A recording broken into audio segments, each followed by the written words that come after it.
শয়তান আমাদেরকে সবসময় ডিস্টার্ব করে, শয়তান ওয়াসওয়াসা দেয়। এই শয়তান তাড়ানোর জন্য, শয়তানের ওয়াসওয়াসা থেকে বাঁচার জন্য, শয়তানের চক্রান্ত থেকে বাঁচার জন্য ব্যক্তিগত জীবনে, পারিবারিক জীবনে, ফ্যামিলির সমস্ত সদস্যকে দুষ্ট জিন, দুষ্ট মানুষের চক্রান্ত থেকে বাঁচানোর জন্য কোরআন আর হাদিসে সুন্দর সুন্দর দামি দোয়াগুলো আল্লাহ রাব্বুল আলামিন দিয়ে দিয়েছেন।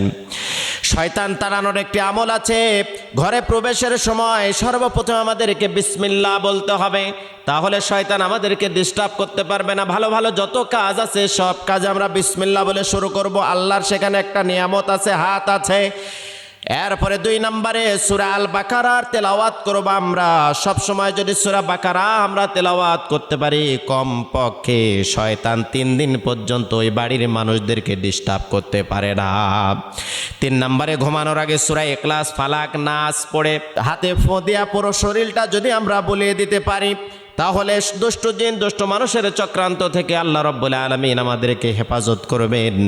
এরপরে বিছানায় শোয়ার আগে নবী করিম সাল্লাল্লাহু আলাইহি ওয়াসাল্লাম বিছানা ভালো করে ঝেড়ে নিতেন, পুরা রুমটা ভালো করে দেখে নিতেন কোথাও বিষাক্ত কোনো সাপ বিচ্ছু আছে কিনা, পোকামাকড় আছে কিনা। এটা হলো সুন্নাত।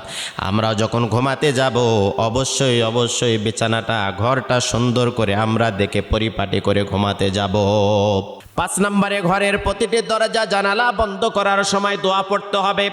কমপক্ষে আয়াতুল কুরসি পড়ে যদি দরজায় হাত দিয়ে আপনি দরজাটা বন্ধ করে ঘুমিয়ে যান, তাহলে যতক্ষণ ঘুমিয়ে থাকবেন চোর, ডাকাত, দুষ্ট মানুষ, দুষ্ট জিনের চক্রান্ত, ষড়যন্ত্র থেকে আল্লাহ আপনাকে হেফাজত করবে, প্রোটোকল নিজেই দিবেন।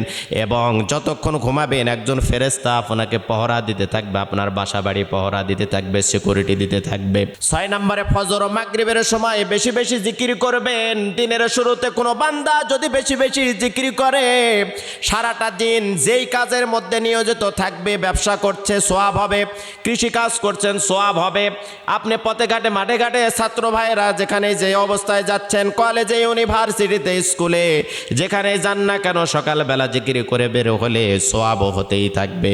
এই জন্য শয়তান তাড়ানোর জন্য সব সময় এই কয়েকটা বিষয় যদি আমরা ফলো করি, দুষ্ট মানুষ এবং দুষ্ট শয়তান আমাদেরকে কখনোই ডিস্টার্ব করতে পারবে না।